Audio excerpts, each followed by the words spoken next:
سلام و عرض ادب خدمت همه حضار. امیدوارم که حالتون خوب باشه. قبل از اینکه شروع صحبت کنم، وضعیت صدا اینه، یکی دو روز تازه صدام در اومده و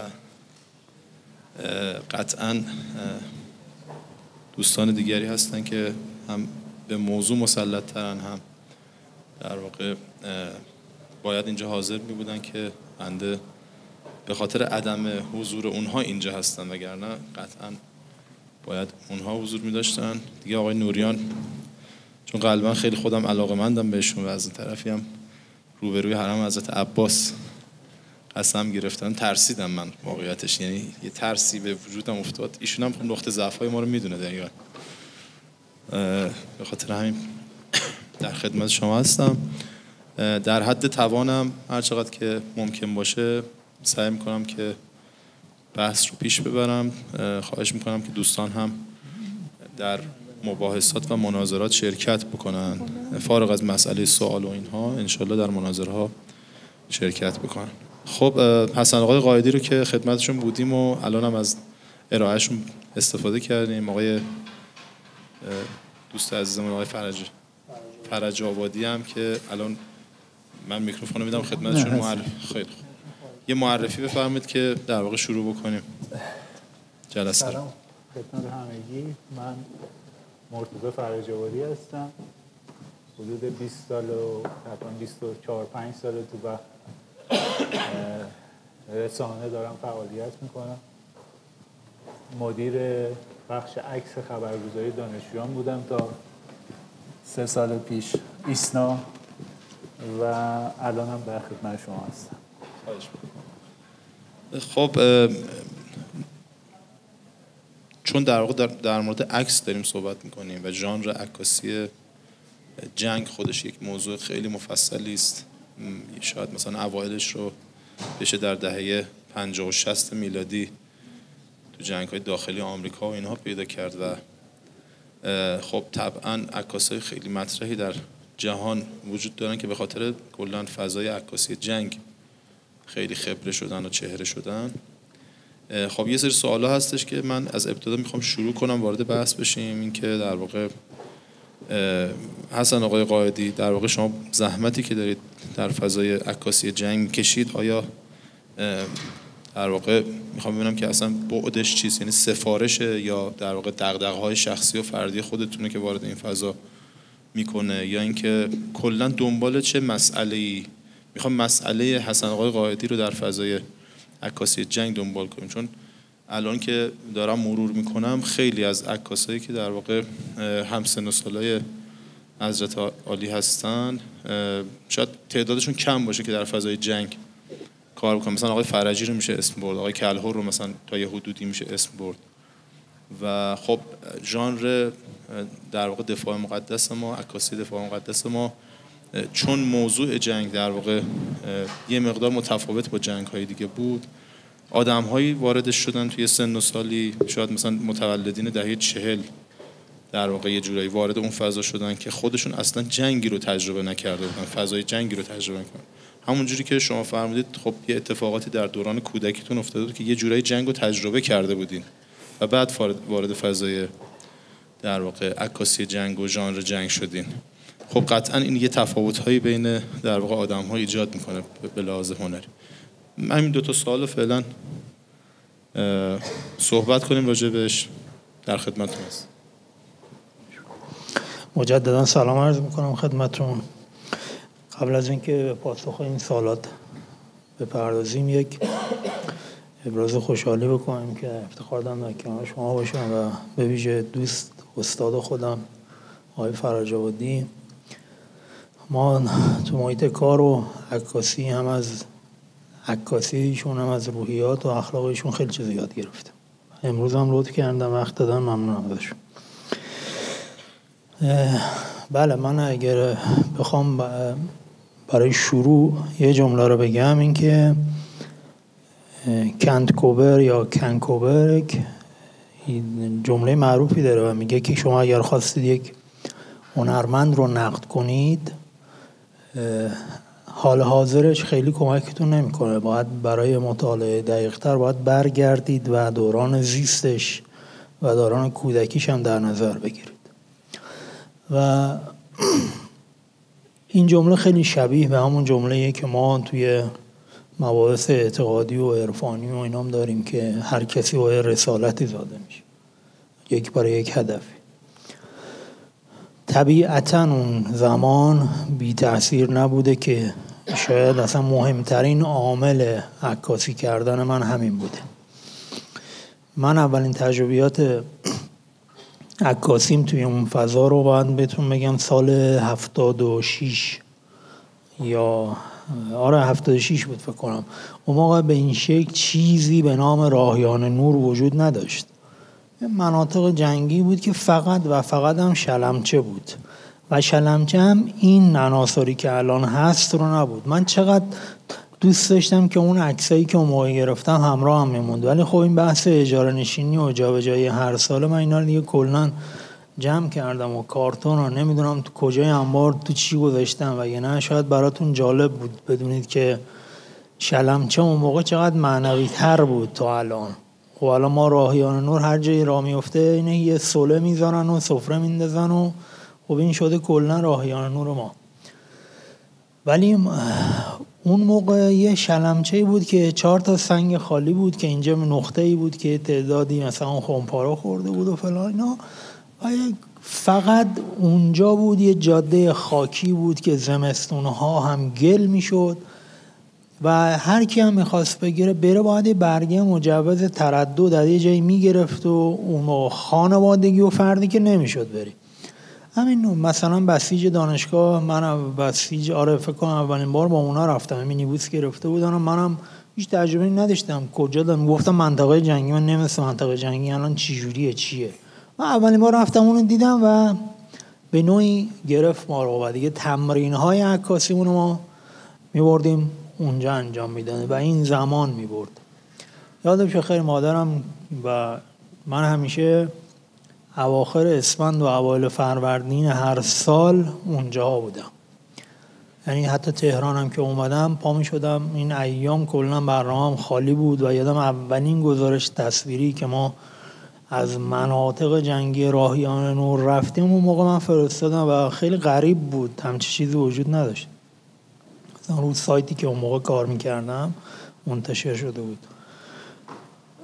این تاثیرگذاریش در عکاسی من خودش رو اینجور نشون داد. حالا جلوتر اومدیم و این هی به مرور تکمیل‌تر شد و این تأثیر گذاشت. یعنی آدم هایی که اطراف من بودن و بعضی وقت این پروژه هایی که اصلا به میخورد احساس میکنم اینا همون پازل است که گفتم یکی داشت اینا رو کنار هم میچید.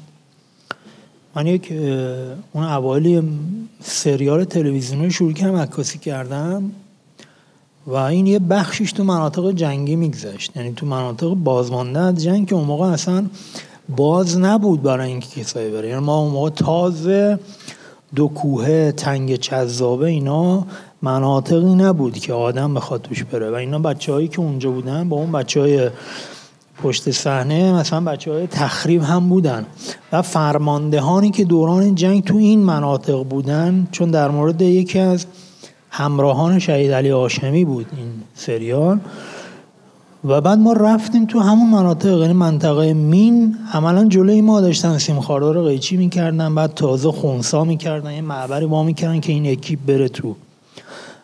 و بعد یادش بخیر ما شهید محمودوند توی وقت شهدای تفحص مثلا ما رسیدیم فکه که حالا داستانی داره این خود این چند شبی که تو فکه بودیم و همراه بچه‌های تفحص، این مثلا سال 78 اینجوری 77 اینجوری یادمه. و بعد هی انگیزه پشت انگیزه یه کدایی یه فکتایی می اومد و هی من رو ترغیب میکرد برم توی مسیری. حالا طبیعتاً اتفاقات و بحران‌های منطقه شکل گرفت و من جامونده و حسرت‌هایی که داشتم از دوران دفاع مقدس و انقلاب و حالا عکاسی رو بیشتر تجربه کرده بودم و بیشتر عکس‌های اون دوران دیده بودم، حالا دوست داشتم برم و توی سوریه و عراق اینا باشم. اینو خلاصه میکنم برای یک جای دیگه. شما اگر تونستید یک فیلمی تولید شد به نام چشم ایرانی، یه فیلم مستنده، اون رو ببینید. حالا البته نسخه کاملش رو فیلم و اینا نیست، ولی اون رو سرچ کنید ببینید، تمام این حرفا خلاصش اونجا هست. من چون میخوام از تجربیات استادمون بیشتر استفاده کنم، تا همینجا آراء زمانین بخشو که امیدوارم استاد جواب مختصری به سوالات استاد داده باشم این بود که اون دغدغه‌های یادگارهای کودکی موند و بعد ادامه که پیدا کرد. هی من با عکاسی آشنا می‌شدم و بعد هی می‌رفتم عکس می‌دیدم. به ویژه باز هم سر راه من عکاسایی قرار گرفتم مثل اساتیدی مثل آقای میرهاشمی، آقای علی فریدونی، سعید صادقی، اینا که از چرای شاخص ما بودن. هی داشت منو هی بیشتر آشنا می‌کرد و هی داشت نقاط مبهم دیگه ای رو برام باز می‌کرد و این هی داشت من رو ترغیب می‌کرد. و این حسه حالا اگه جاش باشه دوباره به موردش صحبت می‌کنیم، حتی تو مناطق هم همراه هم بود. من حتی با بعضی جایی میرفتم ناخودآگاه تو ذهنم میومد میگفتم یعنی این دوربین جلو چشم بود، بعد همینجوری که می‌خواستم ترکیب بندی کنم شاتر بزنم تو ذهنم مثلا یکی از عکسای علی فریدونی میومد، یکی از عکسای استاد صادقی، یکی از عکسای فلان، و این روبوسی کردن و خداحافظی کردن این که خیلی خیلی خالصش تو عکسای آقای میرهاشمی هست حالا ببینید. و این کلا اون حس و حالا همیشه تو ذهنم بود و من رو کمک میکرد. حالا من اگر آقای فرج آبادی تشخیص میدن الان وارد بشن که من در خدمتم، اگه نه عکس ببینیم رو عکس صحبت کن. خب اگه اجازه بدید من یه صحبتی هم در واقع با آقای فرج داشته باشم، بعدش هم عکس‌ها رو میتونیم با هم دیگه ببینیم. فرمودید که 20 ساله بالاخره در فضای رسانه‌ای و در فضای ایسنا و اینا مشغول بودید. میخوام ببینم که شما اگر تشریح بفرمایید که الان جایگاه در واقع عکس، مخصوصا عکس حالا در حوزه جنگ و اینا در سپهر رسانه‌ای چه کاری داره انجام میده، چه اتفاقی میفته، چقدر تاثیرگذاره. حالا مثلا بعضی از عکس‌های تاریخی که داریم نگاه می‌کنیم که ماندگار هم شدن، واقعا عکس‌های جدی جنگ، فضای جنگ بودن. آیا واقعا این تاثیرگذاری الان به صورت جدی در سپهر رسانه‌ای وجود داره و یا اگر وجود نداره چه کار باید کرد که این اتفاق قوی تر بشه یا تقویت بشه؟ اولا من یه صحبت اولیه کنم. آقای قائدی نسبت به من آقای قائدی نسبت به من لطف زیاد میخوای من اینجوری کنم خوب شو الان. آره نسبت به من لطف دارن و بنده نه خودم رو عکاس میدونم و نه اینکه عکاسی بنده جوریه که من مالا به طرقای خیلی اتفاقی وارد عکاسی خبری شدم و این مسیر رو طی کردم. بیشتر بیننده عکس بودم تا گیرنده عکس. سوالتون من اگه بخوام توضیح بدم این که قطعاً میتونم بگم که بزرگترین رویدادهای خبری دنیا و مهمترین رویداد خبری دنیایی که الان توش هستیم جنگه که صدا داره واقعا تو همه دنیا. ما هر چقدر که توی اینجا هر اتفاقی که بیفته جهانی نخواهد شد به این سرعتی که جنگ جهانی میشه. بله متاسفانه، ولی خب توی جامعه‌ای که ما الان هستیم جایگاه عکس اون جایگاهی که باید باشه نیست. حالا من نمیدونم دقیقاً دارم همون چیز بدیم. جایگاه عکاسمون اون جایگاهی که باید باشه. من همیشه یه جمله میگم عکاسای خبرگزاری‌ها و رسانه‌ها مظلوم‌ترین قشر رسانه‌ای ما هستن. اینکه همیشه درجه 2 حساب شدن و توی این شرایطی که الان هستیم فقط از عکس به عنوان یک تزیین و از عکاس به عنوان کسی که فعلا برو این عکسو بگیر و استفاده میشه. در حقیقت امروز اتفاقا داشتم مصاحبه آقای ناکفی رو میدیدم و گوش میدادم ازش میپرسن که چرا عکاس جنگ شدی، میگفت که مهمترین چیزی که توی عکاس جنگ وجود داره این که جنگ عکاس یه چیزی رو نشون میده که خیلی‌ها نمیبینن، یه چیزایی رو میبینه که خیلی‌ها شاید نتونن ببینن و این باعث میشه که دنیا ببینه که چه خبره. یه خاصیتی که عکس نسبت به فیلم داره اینه که شما رو نگه میداره. فیلم یه چیزیه که شما رو از جلوی شما رد میشه، یعنی شما رو ایستا نگه نمیداره. خاصیت عکس همینه که شما در آن لحظه‌ای که بهش نگاه میکنی اون ایستایی که داره، اون فرمتی که وجود داره شما رو نگه میداره و مجبورتون میکنه که بهش نگاه کنید. یعنی چیزی نیستش که البته تاثیر فیلم جایگاه خودش رو داره، ولی من خودم به شخصه میخوام بگم که عکس جایگاه متفاوت داره. من توی جامعه رسانه‌ای خودمون یه چیزی که میتونم بگم که ضعف بزرگی که هست اینه که مسئولین ما و مسئولین رسانه‌ای ما توجهی به این مقوله ندارن که میتونن از نگاه یک ایرانی به مسائل این منطقه نگاه کنن و نگاه ایرانی رو نسبت به مسائلی که دور و اطراف ایران هست گسترش بدن. ما این همه سال بعد از جنگی که خودمون داشتیم جنگ‌های متفاوتی مختلفی توی چیز اتفاق افتاده توی اطرافمون. حالا اون دفاع مقدس خودمون و اینا رو همه رو بیذارم کنار که اون موقع به شدت تولید تصویر شد، به شدت بهش اهمیت داده شد و آرشیوهای غنی و آرشیوهای خیلی بسیار بسیار خوبی وجود داره.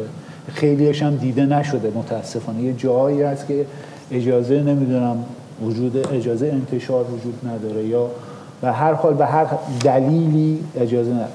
ولی بعد از اون قضیه دیگه رسانه ما به این مقوله اهمیت ندادن.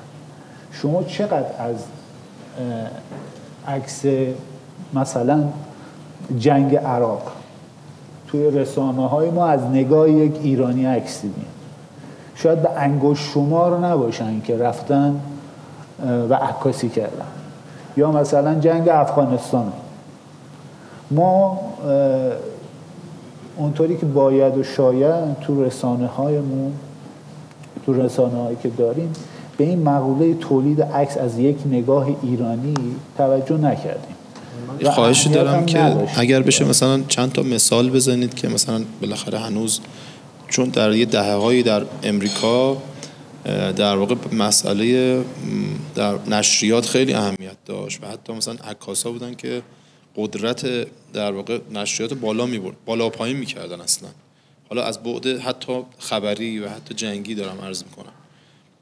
خب تغییر رسانه‌ها و اینها خودش باعث شد که تنوع و دسترسی و اینها خیلی بیشتر میشه.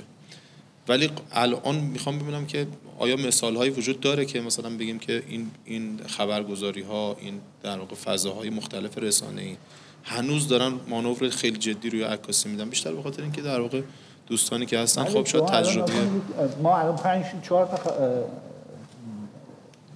به قول خودمون وایری وجود داره یا مجموعه‌ای وجود دارن که به مقوله عکس خیلی جدی نگاه میکنن، مثل خبرگزاری AP و خبرگزاری رویتر و آیفتو و سایت معروف گتی. کنارش هم یه آژانسی وجود داره به نام مگیب. اینا هر جای دنیا هر اتفاقی که بیفته پوشش داره. چه چیزی مهمتر از جنگ که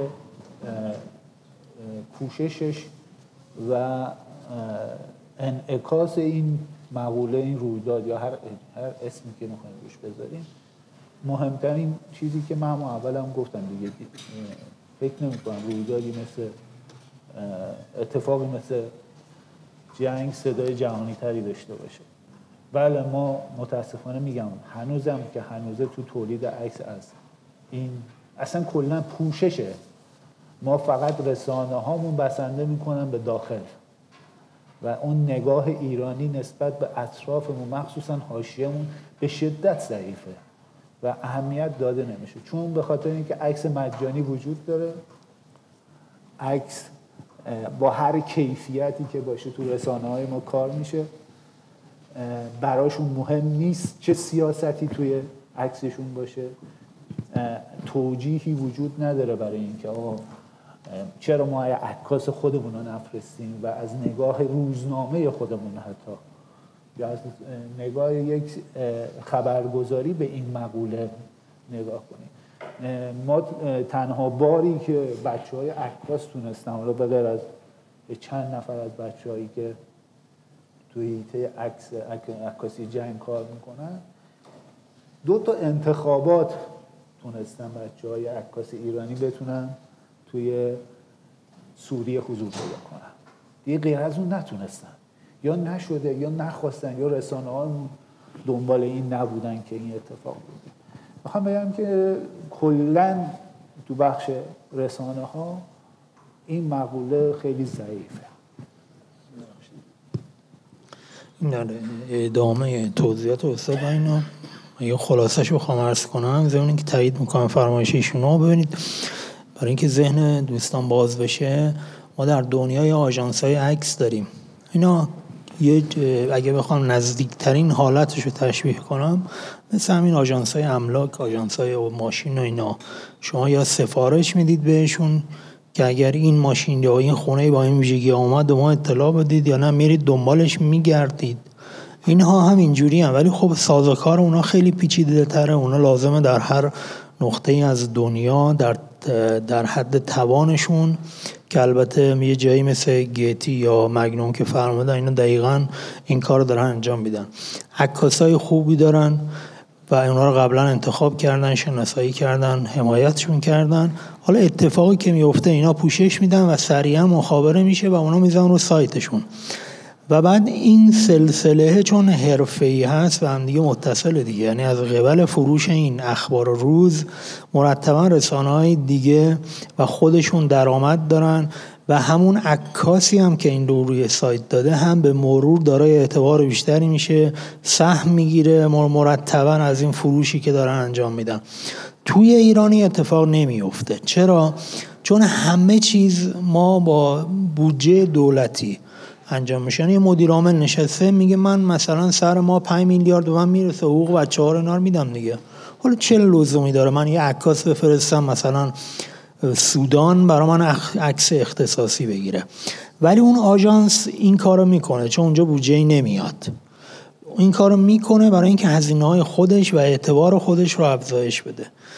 ما هنوز که هنوزه این اتفاق نیفتاده، علی‌رغم اینکه ما این کشوری هستیم که، حالا جالب بهتون بگم، ما شاید یکی از معدود کشورهای دنیا هستیم که حتی میشه گفت عکاسی به این نوعی چیزه همزمان و حل دقیقاً به موازات ابداع یا فراگیریش وارد ایران میشه. و بعد تنها کشور مسلمانی هستیم که عکاسی رو پذیرفته. حالا اینم خودش جای بحث داره که از اینجا خارجه، ولی این نکته بهتون میگم. ببین ما یک مراجعی داشتیم که وقتی یه حکم می‌کردن مبنی بر نخوردن قند، نکشیدن سیگار، چه اتفاقاتی میافتاد، این جایگاه چجوری بود.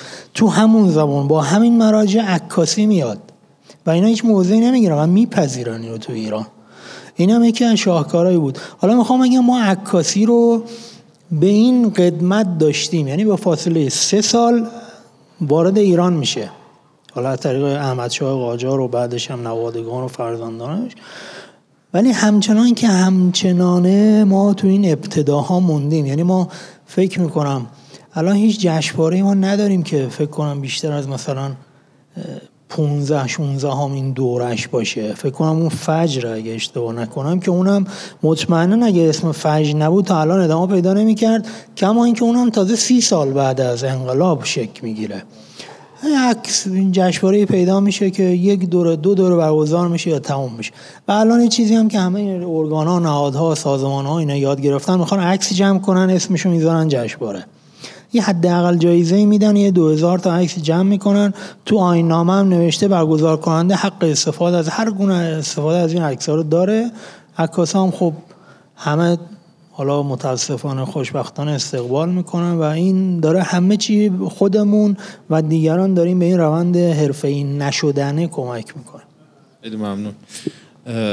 دوستان نکته‌ای در مورد این موضوع، در مورد این قسمت از بحث کسی نکته‌ای داره؟ نه؟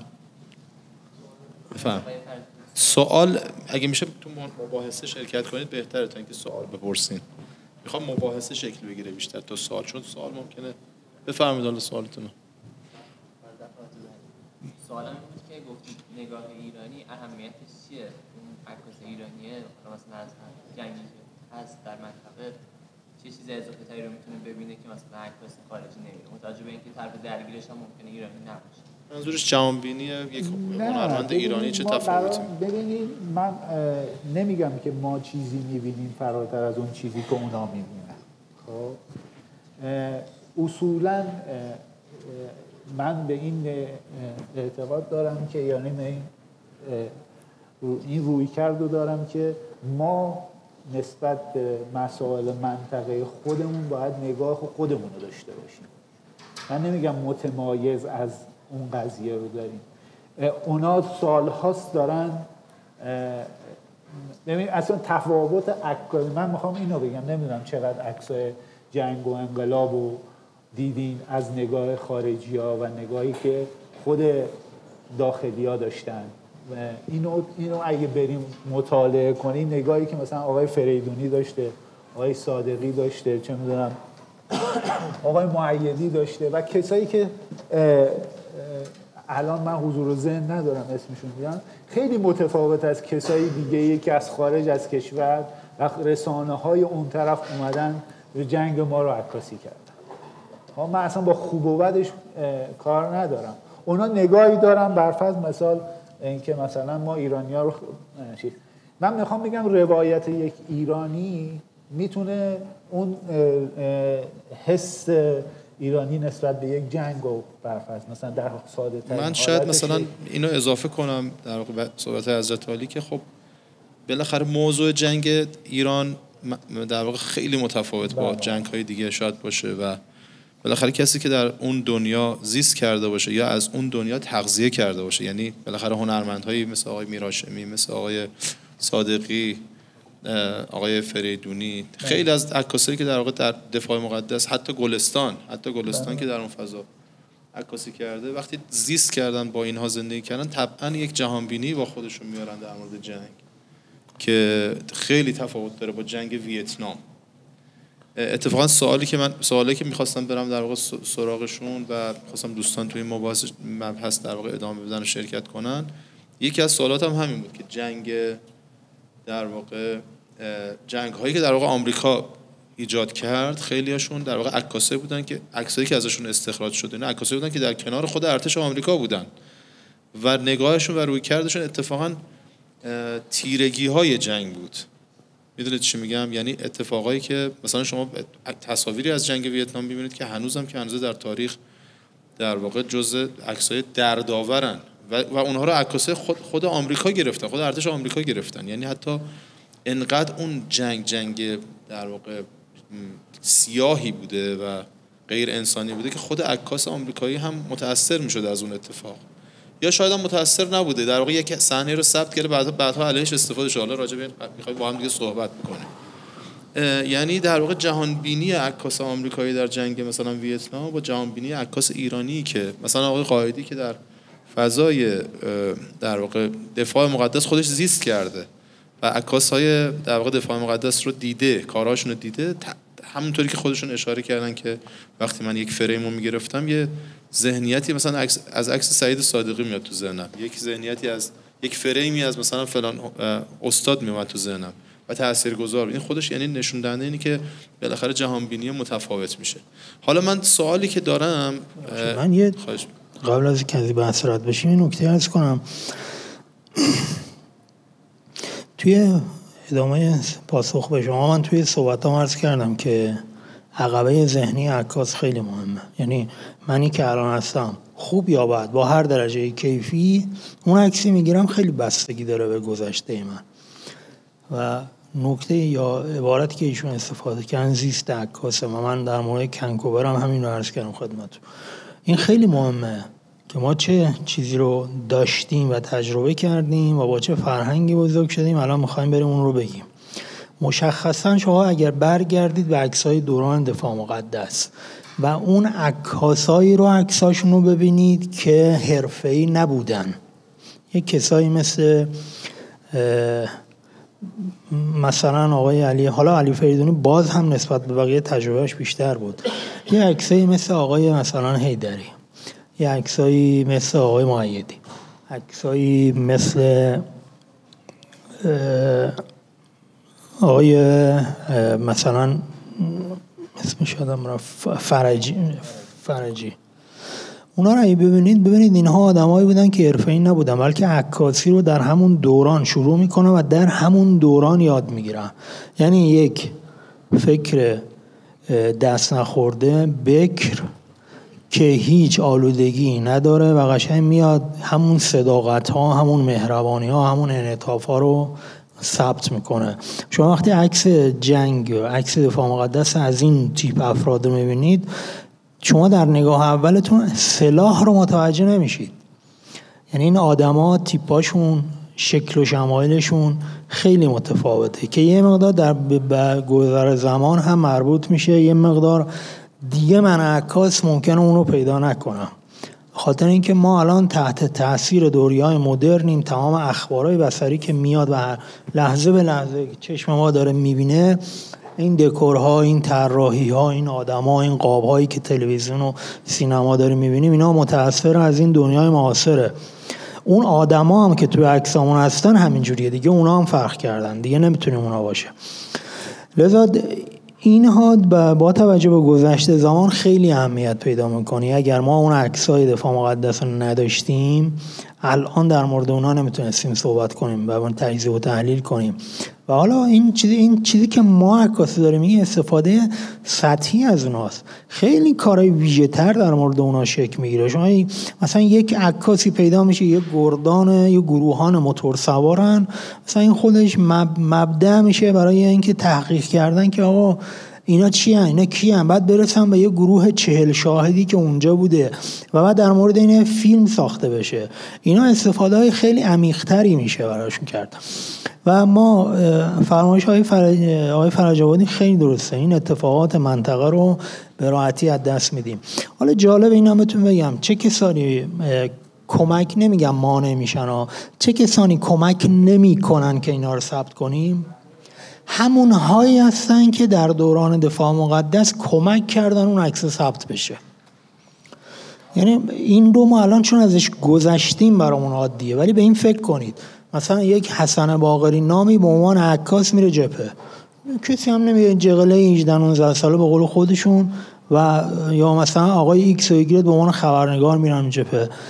همون آدمه که اون زمان به این بها داده الان شده 50 سال و درجهش افزایش پیدا کرده، حالا دوچار یک احتیاط ها و چارت اداری و نظامی اینا شده، الان همون آدم دقیقا اجازه نمیده من کار کنم. و حالا مثلا دیگه زیاده به من وارد نمیشه. اینقدر درد دل زیاده که در مورد این موضوعات خیلی میشه صحبت کرد. حالا هم درد دل، همین که بحثای حرفه‌ای داریم میکنیم دیگه. من اتفاقا دوست دارم که شاید امیدوارم یه جایی این صدای من برسه به یکی این بزرگوارا. و ببین یک بار من توی سوریه یک مدت زیادی من تونستم با روی فردی، روی ذهن یک آدمی تاثیر بذارم. یه آدمی که خیلی مهم بود تو بحث حفاظتی اونا بود و خیلی براش توضیح دادم که ببین فلانی، مثلا ما انقلاب اینا رو داشتیم، اینا رو نداشتیم، در دفاع مقدس این عکس‌ها رو داشتیم، اینا رو نداشتیم، این چقدر کمک کرده، این چقدر خوبه، این چقدر فلانه. و این که نداشتیم، آقا مثلا ما شهید همت، خرازی، باکری، فلان، اینا این همه عملیات بودن، این همه نقاط بودن، چند تا عکسشون داریم. انقدر من با این صحبت کردم ایشون متقاعد شد در یک جایی به من اجازه عکاسی بده که علل قاعده ندادن و دیگرم نمیدن. ما توی فرودگاه رفتیم توی حلب، می‌خواستیم بیایم دمشق که از اونجا بیام ایران. حالا یکی از این هواپیماهای 130 نظامی بود که همه هیئتی، صندلی مندلی که نداره، کمربند و اینا، همه هیئتی کفش میشینن. من تو فرودگاه بهش گفتم فلانی ببین، حالا خواست خدا بود که من دوباره اون روز میشم ببینم، گفتم آجی ببین در ادامه اون صحبت‌ها ببین اینجا مثلا نوشته فرودگاه علب، اینجا میگه سفر خوبی داشته باشید، اینجا نوشته مثلا امیدوارم سفر خوبی داشته باشید، خوش آمدید، خدا نگهدار. ما اگه اینا رو با این بچهای ایرانی اینجا عکاسی کنیم بردیم. اوکی نمیخواد منتشر کنید نکنید، ولی بذارید اینا ثبت بشه. بچه‌ها اونجا نشستن، روز اول مثلا میومدن وصیت‌نامه‌هاشون رو اونجا مینوشتن، واجب بود حتما این کارو بکنن. بعد اینو تو متقاعد شو باش پاشو عکس بگیرم. بعد من خودم اول باورم نشد، یعنی چیه واقعا پاشم عکس بگیرم. بعد نشسته اون صندلی همون فید این برام عکس گفت نه پاشو دیگه، پاشو عکاسی کن. ما رفتیم بازم با همون تردا بین بچه‌ها میگشتیم، اونا هم برای اولین بارشون بود با همچین صحنه مواجه میشدن، روشون رو میگرفتن نه ما نباید دیده بشیم فلان. اینا خیلی عکس دارم که همه صورتاشون رو گرفتن. و بعد اومدیم تو هواپیما، دوباره تو هواپیما من گفت پاشو عکاسی کن. خودش کوله من گرفت، اشاره که این چراغا رو روشن کنید. این چراغای هواپیما رو روشن کردن، این سالن دقیقاً مثل این سوله‌های راهیان نور، همه اون بساط پهن و چمدونا و اینا. یا عالم عکسای خوبم گرفته شد. و بعد دوباره همون پختی هم پیاده شدن اینها و اینها. البته من بهش قول دادم که اینا جای منتشر نشه و نکردم، کما اینکه میتونست در سند بسیار معتبری باشه از حضور ایرانی‌ها اونجا و من این تعهد رو داشتم، این کار نکردم و این الان مونده. یعنی خودشون میگن اگه اینا ثبت نمیشد ما دیگه نداشتیم. و همینطور با ریزی هوایی دومین جایی که تونستم مثلا متقاعدشون کنم. این اتفاقات کم میفته و باید ببینیم کی رو میتونیم راضی کنیم، کی از این ریسکو بکنه که به ما اجازه بده از چیزی که نمیشه عکاسی کنیم برای اینکه ثبت بشه. خیلی ممنون. حالا توی صحبت‌های اشاره‌هایی به در واقع کارکردهای عکاسی و اینا هم خود به خود شد. البته یکی از سوالات من بود، ولی حالا برگردیم به در واقع ذات حلقه هنر و کلا در مورد هنر صحبت کنیم. یکی بزرگواری شما هستین که شما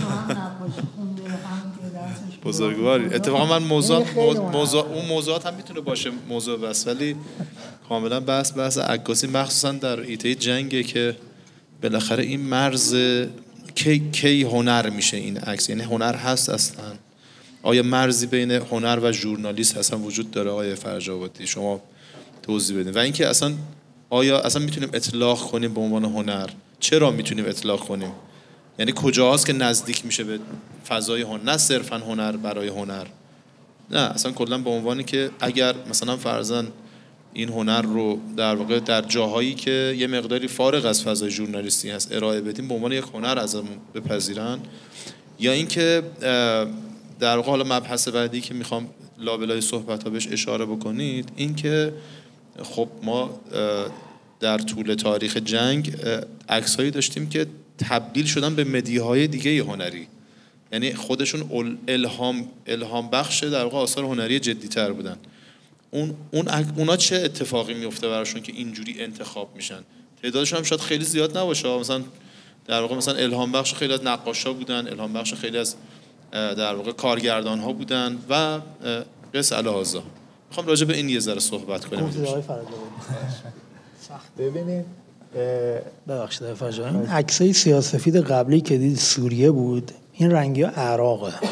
حالا در این که برای اینکه استفاده کنیم اینا هم نشون میدیم، بعدش زندگی رو نشون. من راجع به اینا صحبت دارم موضوع.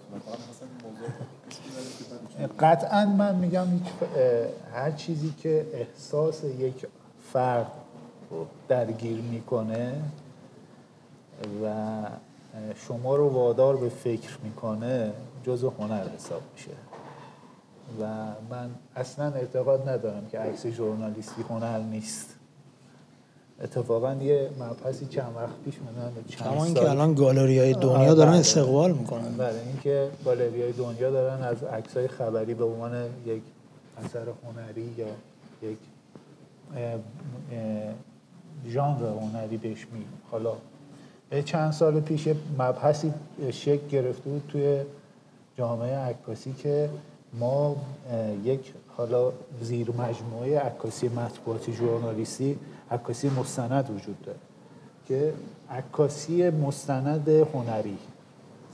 من همیشه چالشم با این کلمه هنری این بود که آقا وقتی یه عکاس، حالا من میخوام بگم که یه عکاس خبری و یه عکسی میگیره که ترکیب بندی توش رعایت شده، ریتم توش رعایت شده، رنگ توش رعایت شده، نور توش رعایت شده، بافت وجود داره توش، ساختار تصویری، ملاک‌های زیبایی شناسی، ملاک‌های زیبایی شناسی، دقیقاً ملاک‌های زیبایی شناسی توش رعایت شده، چرا نباید بهش بگیم که هنر توش نیست؟ این عکاس خبری یک بارزه، عکاس خبری یک چیز شاخصه مهمی که داره که در آن واحد باید به همه اینا توجه کنه و تصمیم بگیره که عکاسی کنه.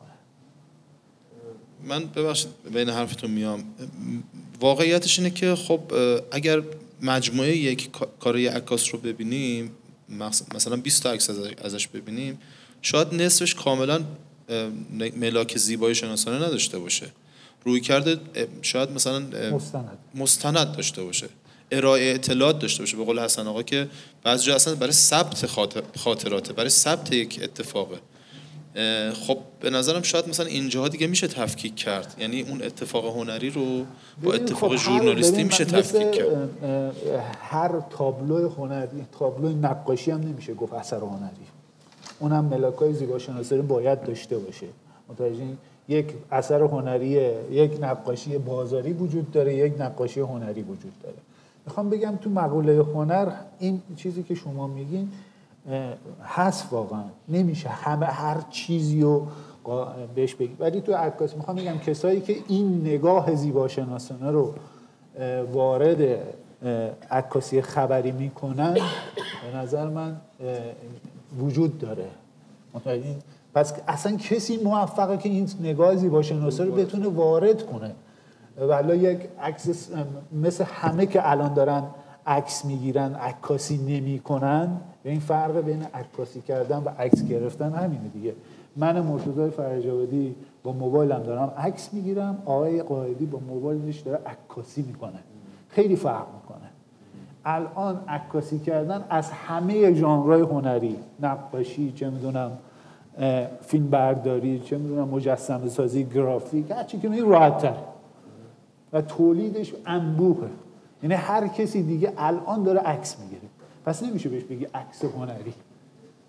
هر کسی الان شما نگاه کنید یه شهروند خبرنگار وجود داره دیگه، هر جایی که یک اتفاق میفته، یک جنگی میشه، یک چیزی، اولین کسی که داره عکس منتشر میکنه فردی که هیچ آشنایی به عکاسی نداره، کمتر آشنایی داره. پس ما نمیتونیم بگیم موقعی عکس تاثیرگذار میشه و موقعی عکس وارد مقوله اون هنر میشه که یه عکاس خبری با دید نگاه خبری وارد قضیه، وارد مقوله میشه و تلاش میکنه که با دانشی که داره، با اطلاعاتی که داره، با تجربه‌ای که داره، به بهترین شکل ممکن اون رویداد رو متفاوت‌تر از خبرنگار، شهروند خبرنگار منعکس کنه. من خیلی الان باب این وجود داره که عکاسی خبری داره از بین میره، ولی بازم من میگم روایتی که یک عکاس خبری میکنه با روایتی که یک عکاس معمولی یا یک شهروند خبرنگار میکنه خیلی متفاوته. پس من میگم که این ساختار زیباشناسانه قطعا میتونه توی عکاسی هنری، توی عکاسی خبری باشه و هستم واقعا. اگه نباشه هیچ عکسی برای ما جذاب نمیشه. عکسی برای ما جذاب کن زیباشناسی داشته. اگه بخوام جمع بندی کنم در واقع از جملات شما استفاده بکنم، این که ابتداءً باید جنبه‌های زیباشناسانه بسیار قدرتمند در وجود عکاس حاضر باشه که بتونه اون لحظه رو به صورت هنرمندانه ثبت کنه و عکس‌های باقی میمونه که در واقع این وجوه زیبایی شناسانه رو هم در کنار در واقع ثبت یه چیزی که ارزشمنده برای معیارهایی داشته باشه که بمونه. حالا غیر از اون تاثیرگذاری که خود رویداد داره، اون عکاسی که میتونه ارزشی بیشتری به اون رویداد بده. درست. خب دوستان، اگر تو این قسمت از مباحثه صحبتی دارن، نکته‌ای دارن؟ کسی نیست؟ چقدر دوستان خوب. بفرم. مثلا در تعامل با سیاست، جنگ یه روش انسانیت، چالش‌های انسانی در واقع داشت دولت‌ها هستن، سیاست مثلا نگاه ایرانی خب خود ایران با تکثرهای مختلف میتونه نگاه متکثری باشه به جهان دیگه. این جوهره هنری احیانا یا خاص عکاسی وقتی میاد توی متن موضوعات اینقدر عینی قرار میگیره، قائل به صورت کنن شما سلام بدین آقای حسینی، میخوام بدونم که چجوری خودش رو از این کشمکش‌های بیرون از هنر نجات میده. مثلا مسئله سیاست، مسئله انسانیت، مسئله دعواهایی که وجود داره، این هنرمنده اینجا جاشو کجا، یعنی جا انتخاب میکنه، نمیتونه نکنه که خب بخیر نظر داره، نظرگاه داره. مثلا گفتن ما میریم فلانجا عکاسی میکنیم، سفارش احتمالاً گاهی میگیره، حتی یعنی پول میگیره برای این کار. خب آدم خبرگزاری میشه، خبرگزاری پشتش ایده و فکری نهفته است. این چالش بین اون امر خودش که مثلا قائله، مثلا گفتن من بچگیم بوده، من مثلا مسئله بچگیم توی این هست، خب حالا مسئله بچگی ضرب شده در اینکه بهم دارن پول میدن که از جا عکس بگیرم، یه چنین ضربیه دیگه، اینو چجوری نجات میده؟ اون مسئله بچگی چجوری در میاد؟ بالاخره یه تحریری هم هست، یه ویراستاری هم، یه کسی هم هست، دبیری هم هست که اکثر میخواد بسنجه، کات کنه، مثلا روش یه ممیزی بذاره. میخوام بگم که اونجا اون فردیت خود هنرمند یا اون جایی که مال خودشه، درونشه، سابقشه، بچگیشه، در تعامل با این واقعیت کجا چیکار میکنه؟ این چیزی که شما الان میگید ما تو خود ایران هم تو پوشش برنامه‌های روتینمون هم داریم. این عکاس، من به شخص این چند سالی که بحث مدیریت، بحث عکاسی یک رسانه رو عهده‌دار بودم، خب ببینید قطعا ما تحت تاثیر سیاست‌های یک رسانه هستیم، تحت تاثیر سیاست‌های یک کلان، یک حکومت یا یک دولت هستیم، چه بخوایم چه نخوایم، چون هر رسانه‌ای برای خودش یه خط قرمزی داره، هر کشوری برای خودش یه خط قرمزی داره. ولی من همیشه توصیم به عکاسای خودم و دوستانی که با هم صحبت می‌کردیم این بود که شما به عنوان عکاس هیچ وقت خودتو سانسور نکن، خودتو اسیر سیاست‌هایی که به شما داده میشه نکن. به هر حال چه بخوایم چه نخوایم، هر رسانه‌ای برای اینکه اون تفکری که پشتش هست و منعکس کنه و اون سیاستی که شما میگین رو منعکس کنه، دخل و تصرف میکنه توی کار، توی عکس انتخاب کردنش. من ادیتور با همون ساختار میشینم عکس رو انتخاب میکنم و چه بسا خیلی از عکسایی که میتونه تاثیرگذارتر باشه سانسور کنم. تعارف که نداریم، تو ایران همچین چیزی وجود داره، تو همه جای دنیا هستش. حرفم که عکاسی اصلا میمونه چیزی براش از خودش وقتی که توی چنین اون دیگه بستگی به شخصیت خود عکاس داره. اصولا خود آقای قائدی توی بزنگایی که عکاسی میکنه خودشو داره جستجو میکنه یا مسئلهش اینه که من خواستم اینجا عکس بگیرم دیگه؟ اتفاقا من یکی از سوالایی که آقای نوریا می‌خواستم بپرسم، میخوام یکم مصداقی‌تر بپرسم، حتی اشاره هم کردم بهش. عکاسی که تو جنگ ویتنام در کنار ارتش آمریکا قرار میگیره چطوری عکسی رو ثبت میکنه که در واقع ارتش آمریکا رو داره زیرآبشو میزنه؟ میخوام ببینم که چه اتفاقی براش میفته که این در واقع این رویداد شکل میگیره. مثلا تصویری که حالا اسم عکاسشو نمیدونم، اسلحه‌ای که کنار یک ویتکونگ که داره در واقع شلیک خلاص، تیر خلاص رو داره میزنه، چه اتفاقی میفته که اون عکس ثبت میشه بعداً اتفاقا منتشر میشه؟ و یا اصلا یکی از سوالاتی که خودم داشتم از آقای قائدی، حالا اینا حتما پاسخش خیلی کمک میکنه و روشن میکنه، این که جنگ علاوه بر اتفاقایی که در میدان داره میفته یه سری واقعیت‌های دیگه‌ای هم داره، یه سری خرابی داره، یه سری در واقع یه سری دشمن داره که در برابر تو ایستاده. میخوام بگم که آقای قائدی آیا به اون دشمن هم فکر میکرده ازش، یعنی یه طوری در واقع اون طرف هم وای میستادی، از اون هم عکس میگرفتی، اون رو هم در تاریخ ثبت میکردی یا خیر؟ و فکر میکردی که آیا مثلا به مرور زمان آدم، حالا مثلا منظورم داعش یا هر کسی دیگه که در برابر این جبهه‌ای که شما در واقع در کنارشون واسه شما فقط اسلحه دستتون نبود، دوربین دستتون بود. البته اصلا فکر کنم همراهتون بود همیشه نبود. ولی میخوام بگم که از اون زاویه و از اون نگاه حسن آقای قائدی آیا فکر میکرده که مثلا بعضی از تصاویر رو باید ثبت بکنه؟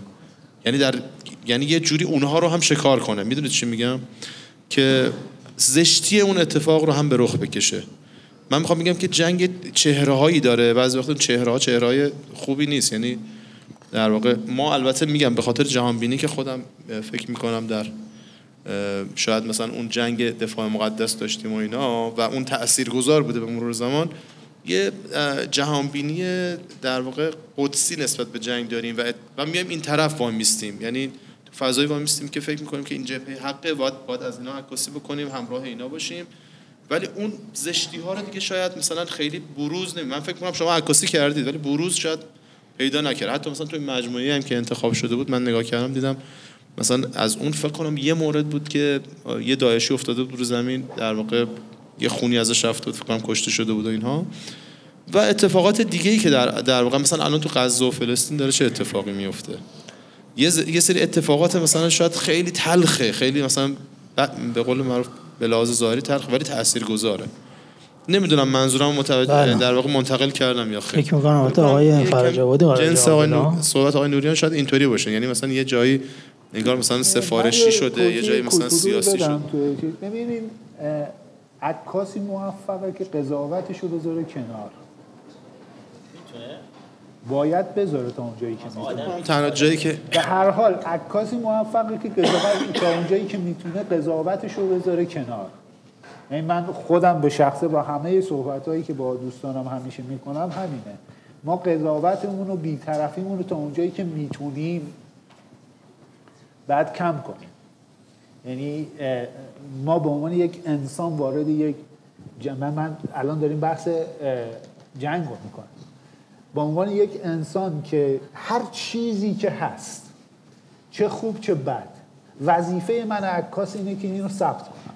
حالا رسانه من هر اتفاقی میفته، اگه من الان آقای قائدی به عنوان شخصی رفته ولی عکساشو بهش گفتم منتشر نکنه، گرفته دیگه.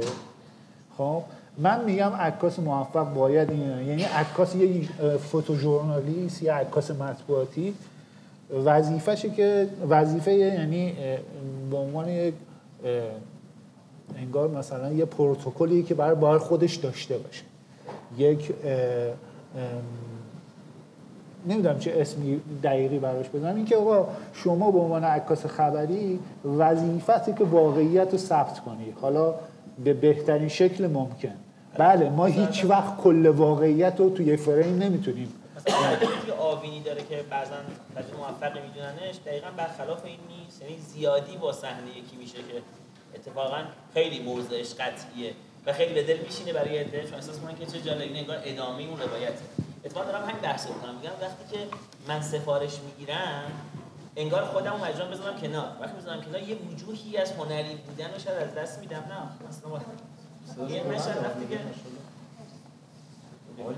من وقتی که سفارش میگیرم مثلا احساس میکنم که یه وجوهی از خودم مجبورم بذارم کنار، مجبورم به قول شما بی‌طرفی رو که ولی من فکر کنم هیچ وقت نمیتونه کسی رعایت کنه، مجبورم بی‌طرفی آرمان یا هدفم بدونم. وقتی هدفم میدونم عکس من اون چیزی که تبدیل میشه از دوربین من بیاد تکنیک منه کماکانا، ولی اون آن منو دیگه داره. سوال اینه و آیا مثلا تبدیل نمیشه به عکسی که دیگران هم میگیرنش انگار؟ یه ذره اینجا دیگه یه سوالی که در واقع من یعنی اون بخششون هنر رو مطرح کردن میگم، یعنی میگم که احیانا میتونه عکاسی در وجهی که به سفارش نزدیک میشه، درگیر با موضوعات عینی میشه، چالش‌های واقعی سیاست رو داخل میشه، اصلا میتونه دیگه نزدیک هنر بشه یا ادعای هنر کنه یا سودای وجود داشته باشه؟ نمیتونم. من انقدر یه مقدار میدونید چیز مشکلیه این چیزی که شما میگین واقعا. من باش خودم خیلی من توی مقوله مثل جنگ وارد نشدم. مثلا مخواستم اول جلسه بگم کاش مثلا یه عکاس جنگ میومد اینجا کنار حسن میشست، خب به عنوان که من چون خودم رو اصلا نه منتقد میدونم نه تحلیلگر میدونم، من یه تجربه 20 ساله عکاسی دیدن عکس دارن صرفا. خب و دیگه لطف ایشون بود که منو انتخاب کرده. آره میخوام بگم که این خیلی نه، این مقوله‌ای که شما میگین خیلی شخصیه، به نظر واقعا شخصیه. باید با خود یک عکاس صحبت کنین که آیا میتونی اون آنی که شما میگین رو داشته باشی همراه کاری که داری میکنی، مخصوصا عکاس خبری. خب چون با احساسات یعنی شما یه چیزایی میبینین. ببین حالا جنگ رو بذاریم کنار، ما عکاسی داشتیم که رفته تو زلزله نتونسته کار خودشو کنه. یعنی دقیقاً میخوام بگم که انقدر تحت تاثیر صحنه‌های دلخراش و عاطفی و اینجور چیزا قرار میگیره که دیگه نمیتونه. من میگم عکاس خودمون آقای قاسمی بوده که من شنیدم پشت دوربین گریه میکرده و عکاسی میکرده. بودن عکاسای دیگه من نمیخوام اسم بیارم، ولی این احساسات تو عکاسی خبری و عکاسی مطبوعاتی خیلی حاکمه، چون شما با یک چیزی مستقیم با یک حادثه چون یه حادثه میبینید که واقعا شاید شما رو اصلا از خود بیخود کنه. ولی تصمیم گیری دیگه با خود عکاسی که چه کار میتونه کنه. و میگم ولی خب به قول شما تاثیرگذار، من منکر این نیستم واقعا که اون سیاستی که به عکاس یا اون سفارشی که به عکاس میده تحت تاثیر نداره، قطعا تحت تاثیر میذاره. میگم کسی موفقیه که بتونه اون تاثیرگذاری کمتر. منم در ادامه اینا یک صحبتی داشتم، ولی فکر میکنم حالا خالی از لطف نباشه. یه تیکه ویدئوی کوتاهی اینجا هست، اگر حالا نمیدونم صدا اگر بلند بشه خیلی مهمه. اینو میشه لطفاً دوستان اگر هستن خودشون پلی کنن. حالا فقط صدا نداره. حالا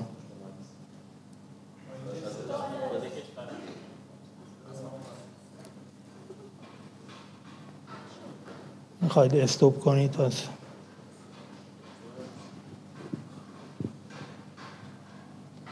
من حالا باز یه اشاره به اون سوالم بکنم. یه بخشش در واقع برمیگرده به این اتفاق که در جنگ دو بعد انسانی یعنی دو طرف انسانی وجود داره. یعنی آدم‌هایی که هستن که در برابر شما به هر دلیلی در یک جبهه‌ای قرار گرفتن. آیا در واقع عکاس جنگ میتونه در واقع اون جبهه رو، یعنی وجوه اون جبهه رو هم نمایان بکنه یا نه؟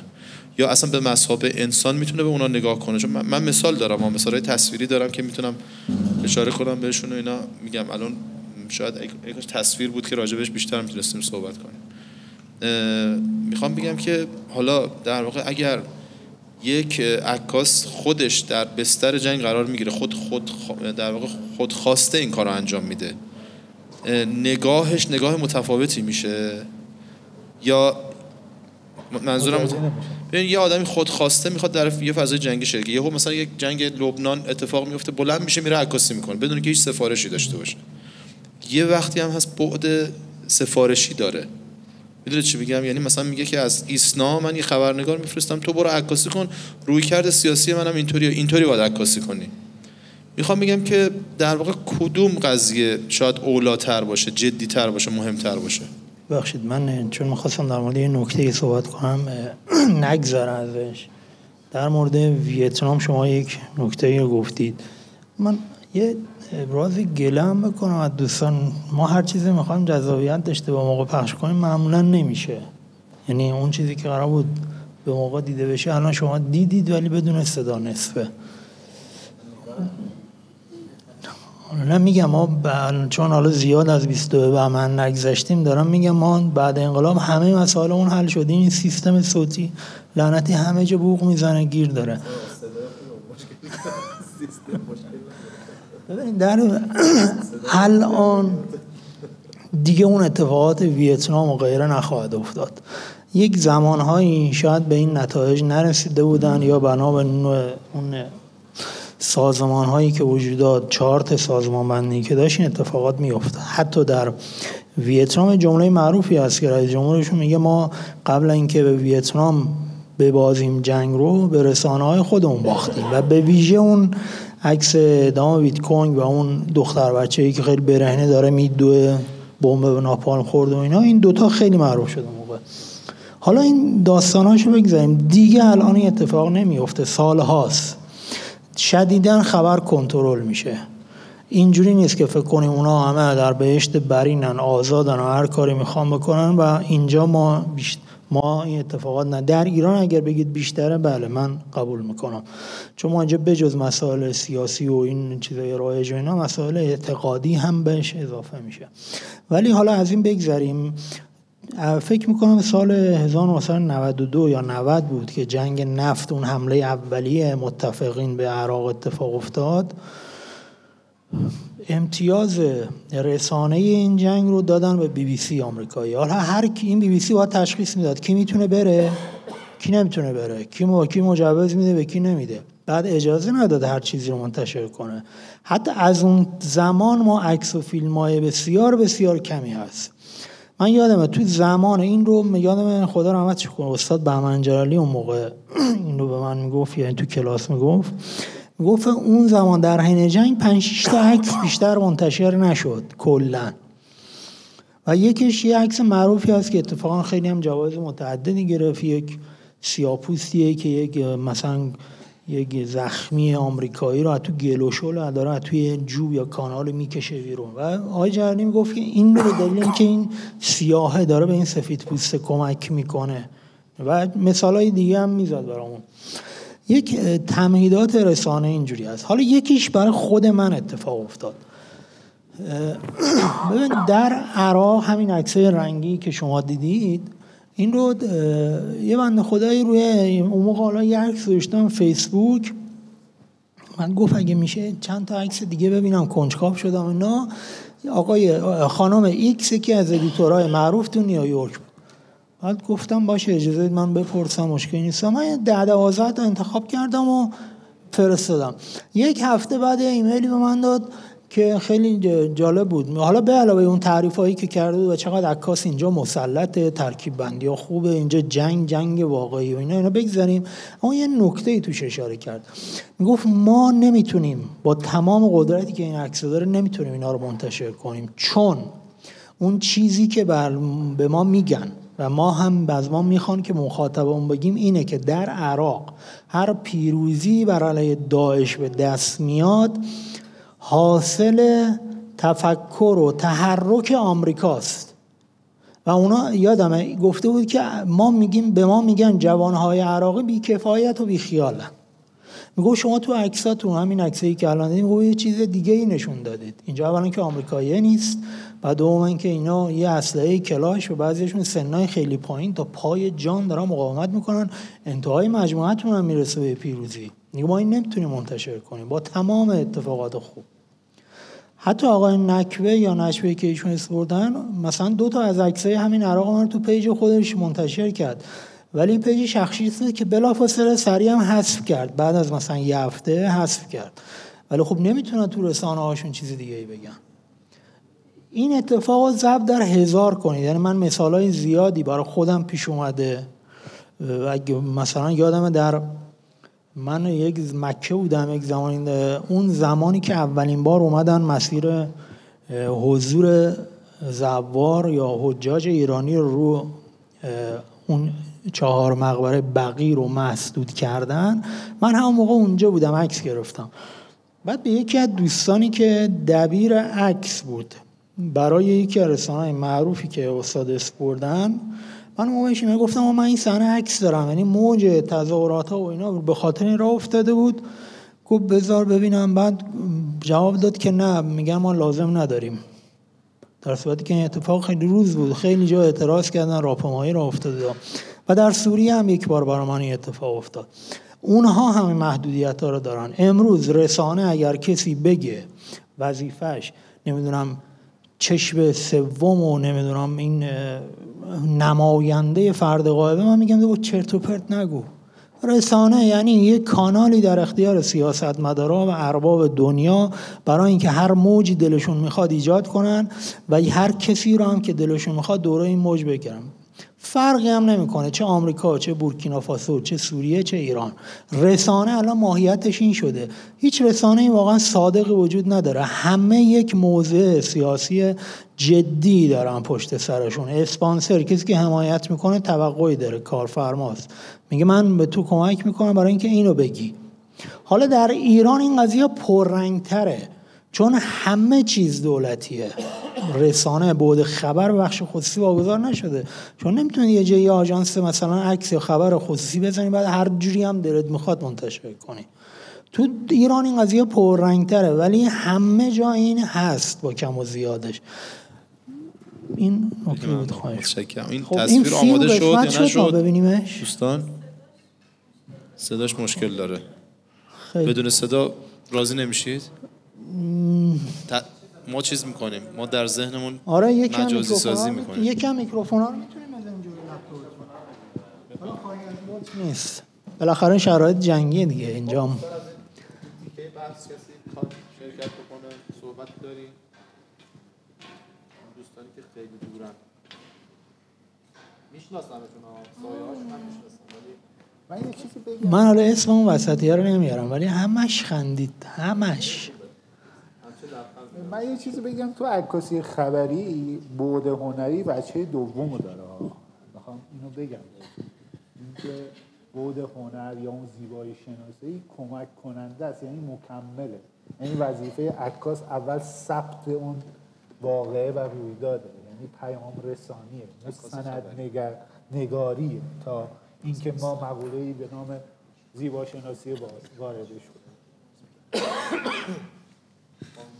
حالا قبل اینکه آماده بشه انشالله من این توضیح دادم، یک تیکه‌ای توی این، من یه دوربین فیلم برداری کوچیک، نه گوپرو، یه کامپکت داشتم که به ذهنم رسید وسط کار اینو آقا بیام بذارمش روی دوربینم یکم فیلم بگیرم. با چسب پانسمان و اینا بستمش روی دوربین، جای گوپرو کار کرد و اتفاقا چون سایز سنسورش بزرگتر بود کیفیت خیلی خوبی هم داد. یکی از صحنه‌ها همین یک عملیاتیه که یکی از ماشین‌های انتحاری میاد بین بچه‌های خودمون و خودش رو منفجر میکنه.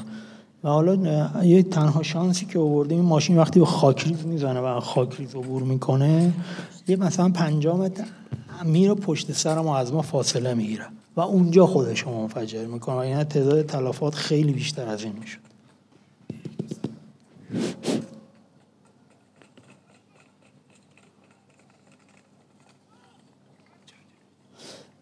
اینجا من دوربین روی کمرم اصلا نگاه نمی کنم، دارم فرار میکنم.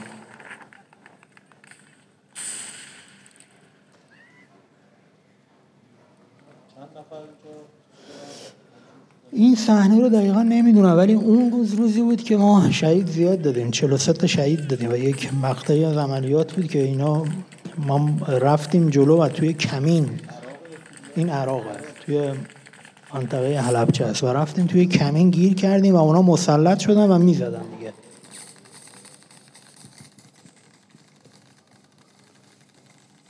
حالا به جای صدا اگه دوست دارید بگیم یه بار دیگه پخش کنم. حالا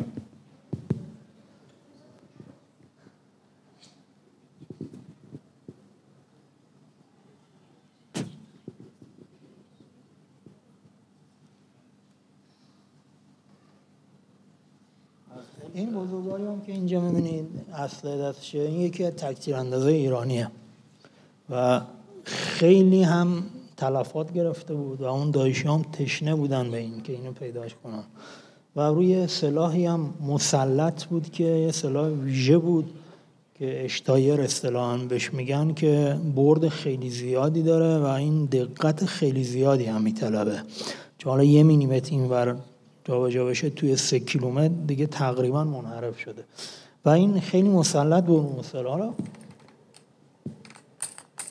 حالا نکته جالبی در مورد این آدم این که این اصلا نه بسیجیه نه نظامیه، این یه شکارچی غیر مجاز بود و کلا پرونده زیادی هم داشت شکار حیواناتی که ممنوع بوده. آره. بعد این بنده خدا میگه من الان برگردم برم ایران، تو فرودگاه منو بازداشت میکنن. خیلی آدم باحالی بود و این و حتی کارش با سازمان محیط زیست و اینا به دادگاه و مشاجره و اینا هم کشیده شده. اون صدا بلندتر بشه من صدا از همون لپتاپ اونجا هست. آقا یعنی با این میکروفون هم حل نشد؟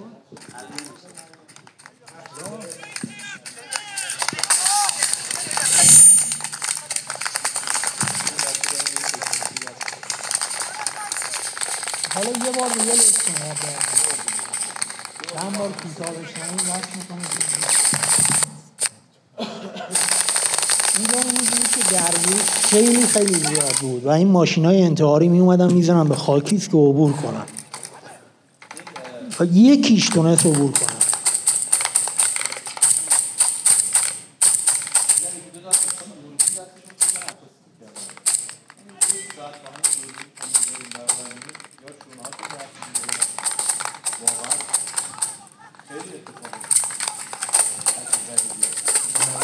تو این سفرهای اینطوری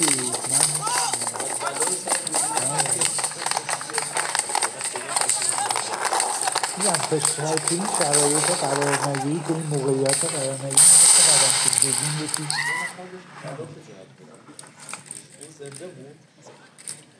آره بعدم ولی تو هسته‌ای که دیدید اینا هم حالا به نظرم وقت جلسه شاید گرفته بشه، اما برای اینکه یک پاسداشتی بشه از اونهایی که اونجا هستن اینو هست که در مورد این ماشین‌های انتحاری توضیح بدم. اینا ماشین‌های خیلی قدرتمند و عموما ماشین‌های آمریکایی مثل فورد و جیمز و اینا رو و یا لودر و اینا رو برمی‌دارن که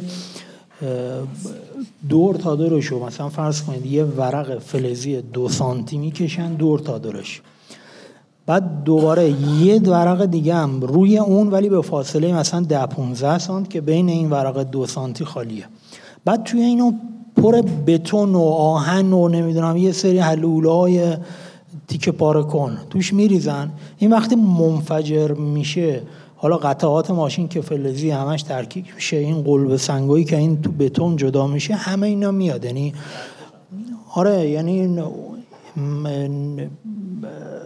این که الان اونجا من اتفاقی برام نیفتاد و الان اینجا هستم، همیشه به خودم میگم این یه حالت که بیشتر نداره. اینم که اولش بی‌لیاقتیه، ولی اینکه مادرم هر وقت بهش میگفتم اگه من برم مثلا این طوری بشه برنگردم، اینجوری که وای ننه اینجوری خدا میکرد که مثلا طوری نشه، اصلا اینو دعا میکرد. ولی به هر ترتیب قسمت بود اینجا باشیم قرب بزنیم دیگه.